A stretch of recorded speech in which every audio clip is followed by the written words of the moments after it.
하이델베르크 교리문답 86문은 우리는 오직 예수 그리스도의 은혜로 죄에서 구원받았는데 왜 반드시 계속해서 선행을 해야 합니까? 라고 묻고 있어요.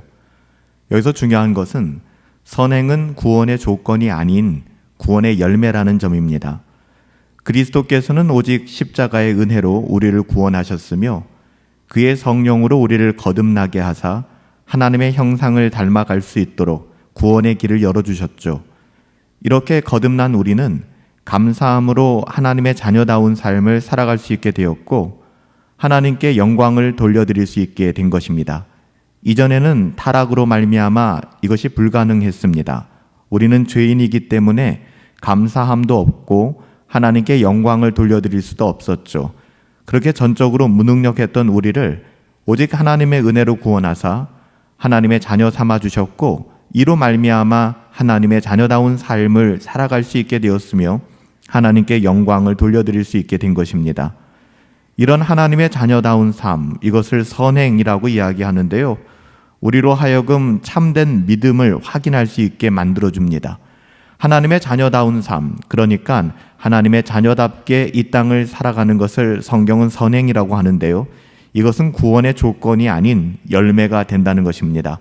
그리고 오직 하나님의 은혜로 이것이 우리에게 가능해졌다는 것이죠. 그래서 신자는 감사함으로 하나님의 자녀다운 삶을 살아갈 수 있게 된 것입니다. 더욱더 경건을 추구하며 거룩한 삶을 애쓰게 되겠죠. 이로 말미암아 다른 사람들을 그리스도께 인도할 수 있도록 도와주는, 그러니까 복음의 통로되는 역할을 감당하게 되는 것입니다.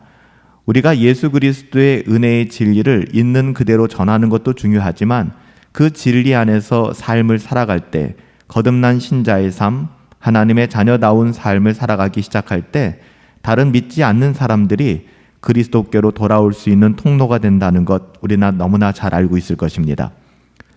하이델베르크 교리문답을 볼 때 크게 세 부분으로 보라고 말씀드렸습니다. 1문부터 시작해서 11문까지 계속해서 반복되어지는 것은 죄로 인한 비참함이었어요. 그리고 12문부터 크게 85문까지는 죄인을 구속하시는 은혜, 또 은혜의 방편은 무엇인가에 대해서 우리가 살펴보았죠. 그리고 이제 86문에서는 마지막 세 번째 부분인데요. 구원의 은혜로 인하여 우리가 어떻게 하나님께 감사하며 살아가야 되는가에 대한 내용을 다루고 있는 것입니다. 우리는 구원의 은혜에 대하여 반드시 감사하며 살아가야 되죠. 감사하며 살아가야 된다는 의무가 아니라 그 하나님의 은혜를 깨닫게 되면 감사함으로 살아가게 되는 것입니다. 그리고 그 감사는 우리가 구원의 은혜를 받은 뒤에도 계속해서 하나님의 자녀다운 삶을 살아가는, 경건을 추구하고 거룩한 삶을 애써야 하는 이유로 우리에게 주어지는 거예요. 우리가 반드시 선행을 해야 되는 이유는 의무가 아니라 구원의 열매이기 때문에 그렇습니다. 우리가 받은 구원의 은덕이 가득 차기 때문에 우리가 하나님의 자녀다운 삶을 살아낼 수 있는 것이죠. 우리는 그리스도 예수의 보혈로 인하여 죄에서 구속을 받았습니다. 주께서 우리의 비참함을 거두어 가셨죠. 그리고 성령으로 우리를 거듭나게 하셔서 하나님의 형상을 닮을 수 있도록 해주셨습니다.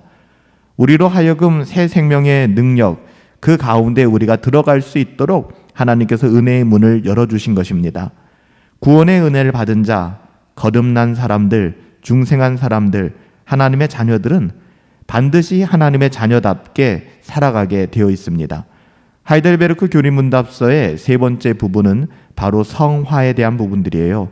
구원받은 하나님의 자녀들, 이 신층의 믿음으로 말미암아 하나님의 은혜로 구원받은 자들은 경건을 추구하며 거룩을 애쓰며 살아가게 된다는 것입니다. 신자의 거룩한 삶과 그리스도 안에서의 성장을 반드시 누리게 된다는 것이죠. 이렇게 구원받은 하나님의 자녀들은 예수 그리스도 안에서 구원의 은덕들을 누리며 그로 말미암아 마땅히 감사하는 삶을 살아가게 되는 것입니다. 그 은덕들 가운데 우리는 성령의 역사로 하나님의 은혜를 입었고 하나님의 자녀다운 삶을 살아갈 수 있게 되는 것입니다. 여기서 가장 현실적이고 우리들에게 와닿는 것은 감사의 부분입니다. 하나님의 자녀들은 감사하며 살아가게 된다는 것이죠. 제일 첫 번째, 하나님께 감사하며, 하나님께 감사하기에 우리가 이 땅을 살아가면서 만나게 되는 모든 것을 향하여 감사하는 삶, 자족하는 삶을 살아가게 되는 것입니다. 구원받은 하나님의 자녀들은 이렇게 하나님의 자녀다운 삶을 통하여 하나님께 영광을 돌려드리고, 동일하게 우리는 구원받은 하나님의 자녀로서 우리에게 참된 믿음이 있구나라는 것을 확인하며 살아갈 수 있게 되는 것이죠. 구원받은 하나님의 자녀들의 그 하나님의 자녀다운 삶, 선행은 우리들에게 꼭 필요한 것인데요. 이로써 우리 자신은 우리가 믿음 안에 있다는 것을 확인할 수 있게 됩니다. 우리가 하나님께서 기뻐하시는 삶을 살아갈 수 있다는 것, 또 하나님을 사랑하고 하나님을 경외하는 마음을 가지고 있다는 것 자체가 우리가 참된 믿음 안에 있다는 것을 보증하는 것이기 때문에 그렇습니다. 그래서 우리가 하나님의 자녀다운 삶을 살아가는 우리들의 모습을 바라보며 우리들의 믿음을 다시 한번 확인할 수 있게 되는 것이죠.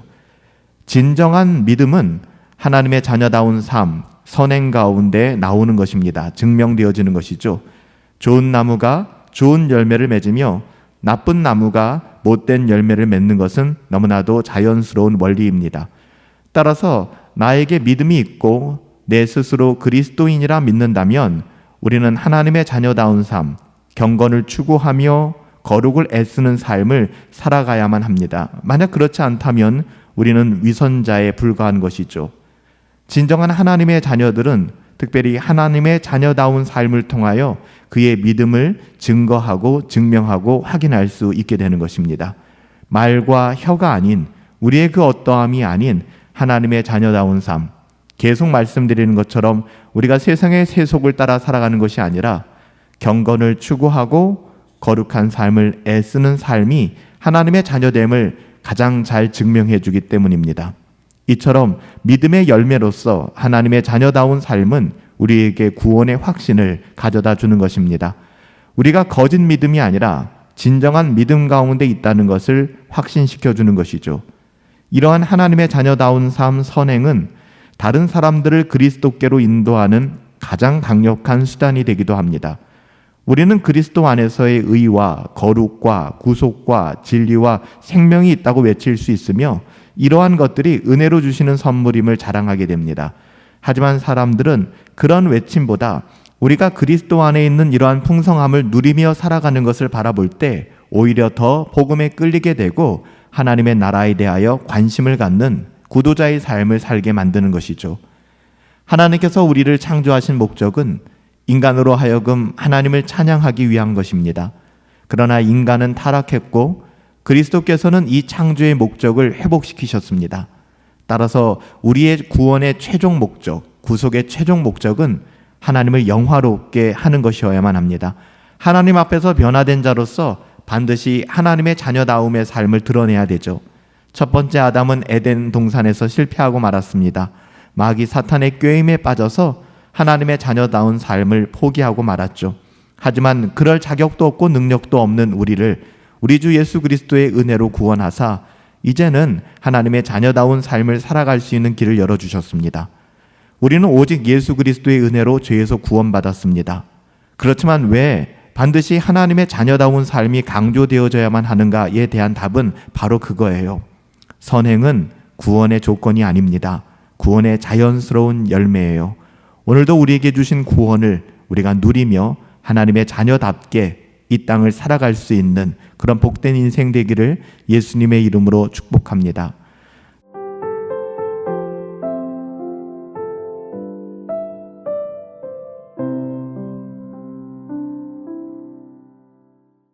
하이델베르크 교리문답 87문은 경건을 추구하지도 않으며 거룩을 애쓰지도 않고 불평과 원망으로 지속적으로 살아가는 사람, 그러니까 회심과 회개가 없는 사람이겠죠.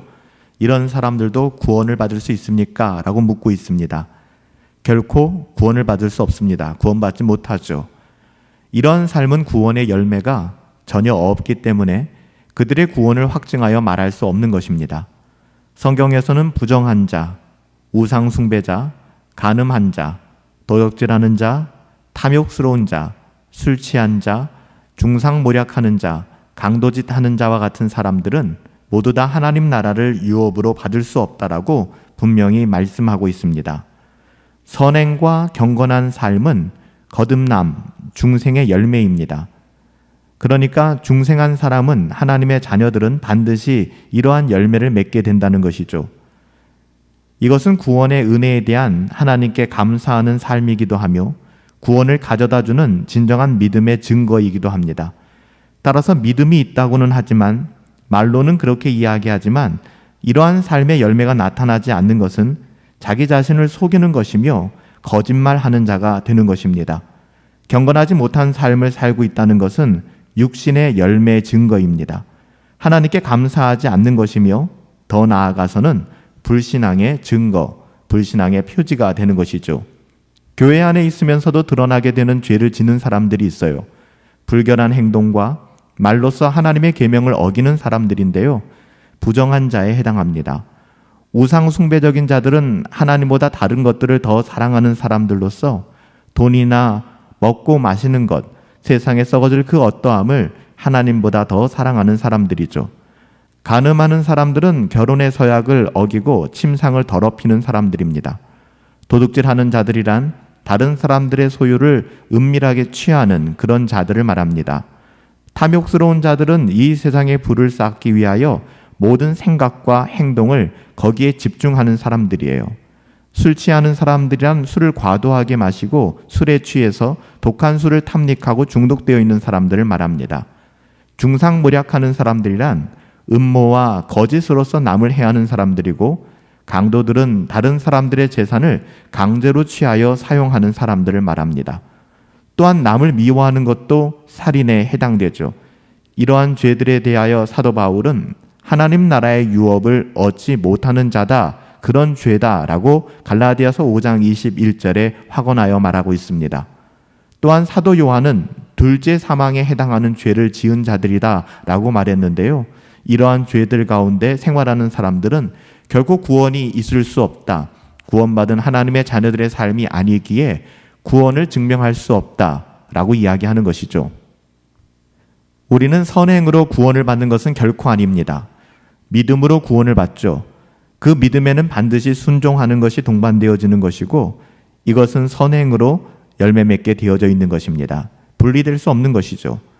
따라서 진정한 믿음은 경건한 대화와 삶을 가져다 줍니다. 하나님의 자녀들은 그렇게 살아가야 합니다. 세상에 물든 언어와 세상의 가치를 가지고 살아가서는 안 되죠. 하나님께서 죄인인 우리를 용서하시고 은혜를 베푸시는 것은 과거의 죄된 삶을 계속해서 살아도 된다라고 말씀하시는 것이 절대 아닙니다. 하나님의 거룩함에 합당한 거룩한 삶을 살게 하시려는 거예요. 그래서 우리를 구원하신 것이죠. 따라서 믿음이 있고 은혜 아래 있다고 하면서 악한 일을 반복하여 하고 지속하는 자, 회개하지 않는 사람은 구원받은 사람이 아니며 이 세상에 속한 사람들이지 하나님께 속한 사람이 아니다 라고 성경은 단호하게 말하고 있습니다. 특별히 믿음이 있는 척하면서 그들의 악한 행위로 그리스도의 이름을 불명예스럽게 한 사람들은 더욱 큰 하나님의 심판을 받게 된다라고 말씀하고 있습니다. 여러분, 가장 중요한 것은 회개하는 것입니다. 회심을 통하여 회개하고 돌아오는 거예요. 회개하지 않는 사람에게는 구원이 있을 수 없습니다. 그러나 중생의 역사로 인하여 과거의 죄된 삶이 수치스러워지고 그 죄에서 떠나 회개하고 하나님께 나오는 사람들은 누구든지 구원에 이르게 됩니다.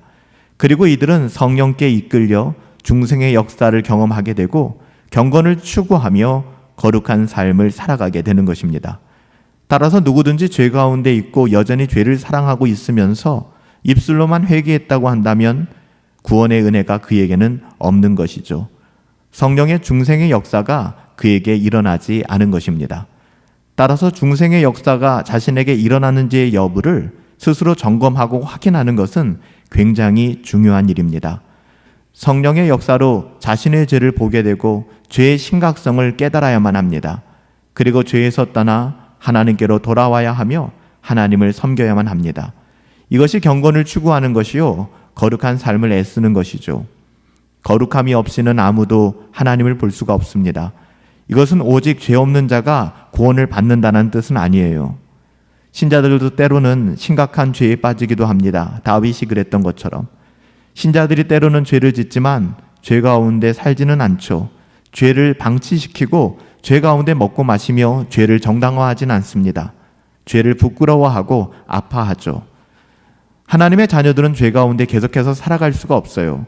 하나님의 은혜를 통하여 회개하는 가운데 주님께로 돌아오게 되어 있어요. 주님을 사랑하기 때문에, 주님을 경외하기 때문에. 따라서 만약에 회개가 결여되어 있으며 여전히 감사함 없이 세상의 그 어떠함으로 인생을 살아가는 자에게는 결코 구원이 있다라고 우리가 말할 수 없는 것입니다. 경건을 추구하지 않으며 거룩을 애쓰지도 않고 날마다 불평과 원망으로 지속적으로 살아가는 사람, 회개하지 않는 사람에게는 구원이 없다라고 성경은 이야기하고 있어요. 우리는 하나님의 은혜 가운데 있는 사람들입니다. 날마다 회개하는 삶, 날마다 하나님의 은혜를 갈망하는 삶, 주님을 사랑하고 주님을 따라가는 삶, 이것이 우리에게 너무나 큰 감사이고 행복한 고백이죠. 이런 신자의 삶, 하나님의 자녀다운 삶이 우리 가운데 아름답게 열매 맺기를 예수님의 이름으로 축복합니다.